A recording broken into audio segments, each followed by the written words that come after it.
Class में आपका स्वागत है। आज वैश्वीकरण और भारतीय अर्थव्यवस्था वाले चैप्टर में हम पढ़ा रहे हैं आज विश्व भर के उत्पादन को एक दूसरे से जोड़ना, यानी पूरे विश्व के उत्पादन को एक दूसरे से कैसे जोड़ा जाएगा। ये सब व्यापार के माध्यम से है, तो इसको समझेंगे। सामान्यतः बहुराष्ट्रीय कंपनियां उसी स्थान पर उत्पादन इकाई स्थापित करती हैं जो बाज़ार के नज़दीक हों, यानी बाज़ार में वो अपने बने हुए माल को बेच सकें। तो बाज़ार के नज़दीक ये कंपनियां जो है उत्पादन का काम करने के लिए अपनी कंपनियां स्थापित करती हैं। जहां कम लागत पर कुशल और अकुशल श्रम उपलब्ध हो, यानी लागत कम हो और श्रम मिल जाए जो है, और जहां उत्पादन के अन्य कारकों की उपलब्धता सुनिश्चित हो, यानी उत्पादन से संबंधित और दूसरी चीज़ें भी वहां पे आसानी से मिल जाएं।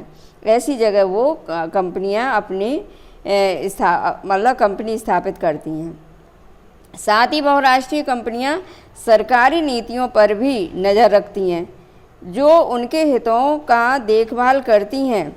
आप बाद में इस अध्याय में सरकारी नीतियों के बारे में और अध्ययन करेंगे।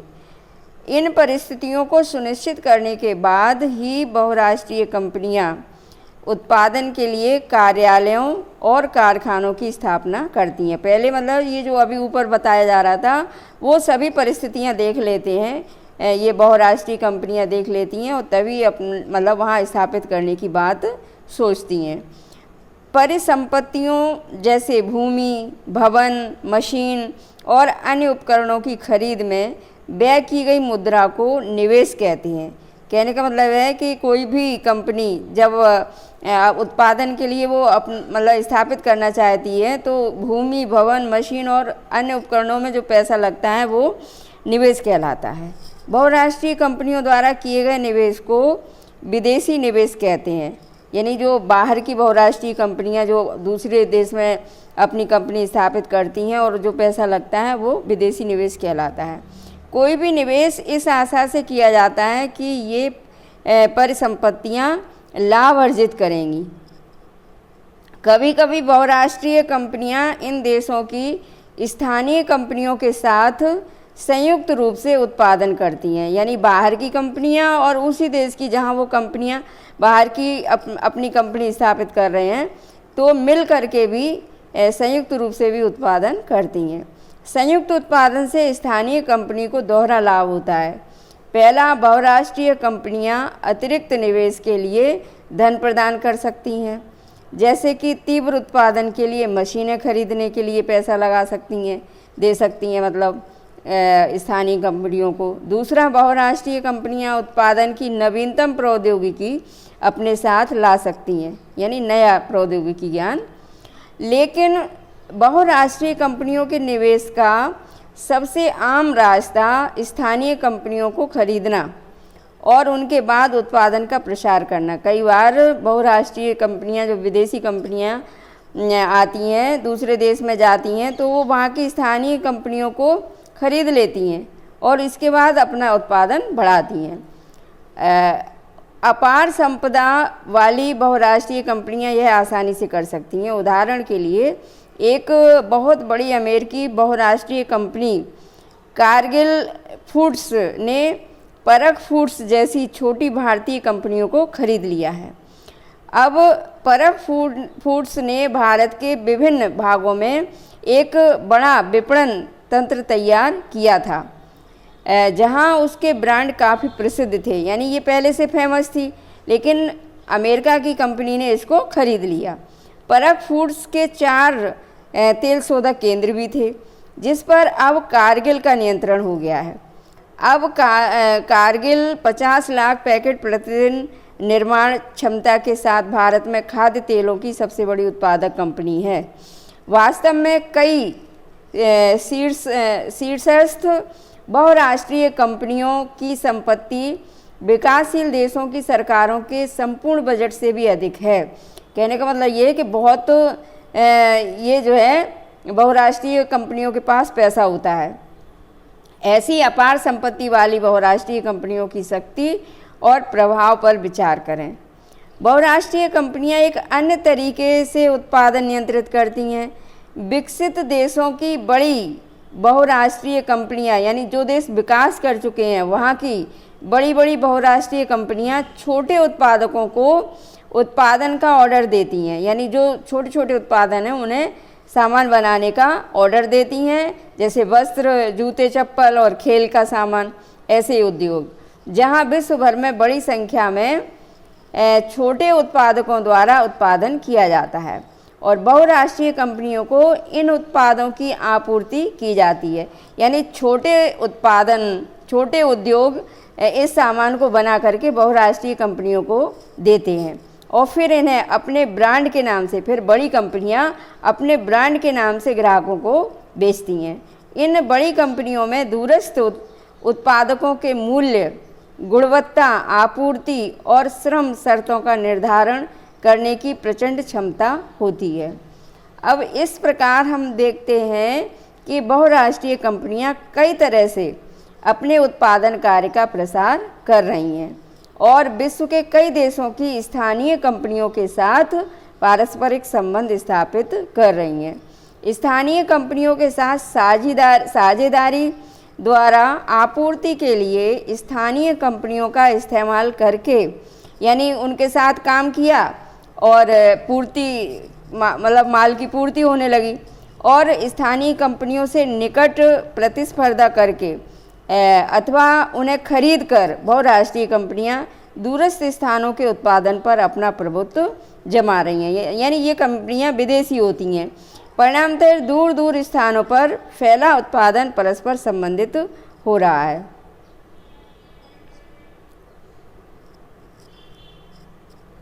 अब विदेश व्यापार और बाजारों का एकीकरण समझें। लंबे समय से विदेश व्यापार विभिन्न देशों को आपस में जोड़ने का मुख्य माध्यम रहा है। यानी एक देश का दूसरे देश से जो व्यापार है वो दोनों देशों को जोड़ने का एक माध्यम बन जाता है। इतिहास में आपने भारत और दक्षिण एशिया को पूर्व और पश्चिम के बाजारों से जोड़ने वाले व्यापार मार्गों और इन मार्गों से होने वाले गहन व्यापार के बारे में पढ़ा होगा। आपको यह भी याद होगा कि व्यापारिक हितों के कारण ही व्यापारिक कंपनियां जैसे ईस्ट इंडिया कंपनी भारत की ओर आकर्षित हुई। यानी इसी तरह से ये कंपनियां व्यापार करने के लिए दूसरे देशों में जाती हैं और कोई ना कोई कारण होता है, आकर्षित होकर के वो जाती हैं। आखिरकार विदेशी व्यापार का बुनियादी कार्य क्या है? सरल शब्दों में कहा जाए तो विदेश व्यापार घरेलू बाजारों अर्थात अपने देश के बाजारों से बाहर के बाजारों में पहुंचने के लिए उत्पादकों को एक अवसर प्रदान करता है। कहने का मतलब यह है कि आपके यहाँ बनी हुई चीज़ दूसरे देशों में भी बिके, उसके लिए ये बहुराष्ट्रीय कंपनियां एक तरह से अवसर देती हैं।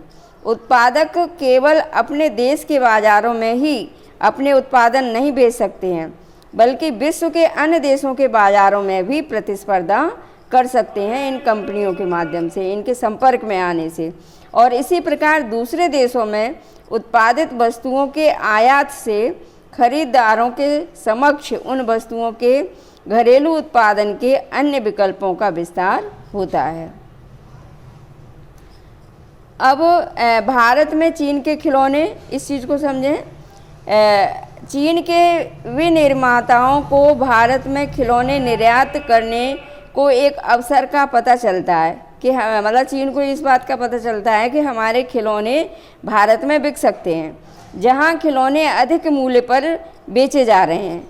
वे भारत को खिलौने निर्यात करना आरंभ करते हैं। अब भारत में खरीदारों के पास भारतीय और चीनी खिलौनों के बीच चयन करने का विकल्प है। यानी खरीद करने वाला अब ये चयन करेगा कि मुझे भारतीय खिलौना खरीदना है या चीन का बना खिलौना खरीदना है। तो इसके लिए सस्ते दाम एवं नवीन डिजाइनों के कारण, क्योंकि चीनी खिलौना उसके दाम सस्ते हैं, कम पैसे का है और नई डिजाइन का है, इसलिए चीनी खिलौने भारतीय बाज़ारों में अधिक लोकप्रिय हैं।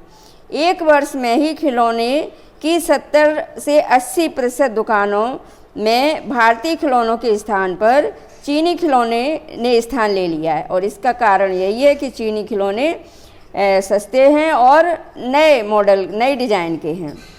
अब भारत के बाज़ारों में खिलौने पहले की तुलना में सस्ते हैं, क्योंकि पहले भारत के बने हुए होते थे तो वो थोड़े महंगे होते थे।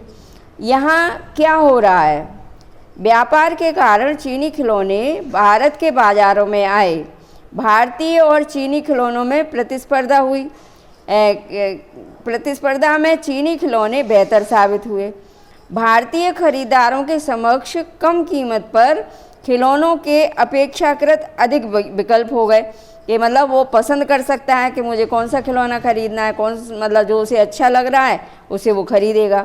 इससे चीन के खिलौना निर्माताओं को अपना व्यवसाय फैलाने के लिए एक अवसर प्राप्त होता है। इसके विपरीत भारतीय खिलौना निर्माताओं को हानि होती है, क्योंकि उनके खिलौने उतने नहीं बिकते हैं। चीनी खिलौनों के आ जाने से भारत के बने खिलौने उतना नहीं बिकते हैं, क्योंकि उनके खिलौने कम बिकते हैं, तो इसलिए उन्हें हानि होती है। सामान्यतः व्यापार के खुलने से वस्तुओं का एक बाजार से दूसरे बाजार में आवागमन होता है। यानी व्यापार होने से, जब व्यापार खुलता है, व्यापार के माध्यम से वस्तुओं का एक बाज़ार से दूसरे बाज़ार में आना जाना होता है। बाज़ार में वस्तुओं के विकल्प बढ़ जाते हैं, चॉइस बढ़ जाती है और दो बाज़ारों में एक ही वस्तु का मूल्य एक समान होने लगता है। अब दो देशों के उत्पादक एक दूसरे से हजारों मील दूर होकर भी एक दूसरे से प्रतिस्पर्धा कर सकते हैं और इस प्रकार विदेश व्यापार विभिन्न देशों के बाज़ारों को जोड़ने या एकीकरण में सहायक होता है। बच्चों, आज की क्लास यहीं समाप्त होती है। धन्यवाद।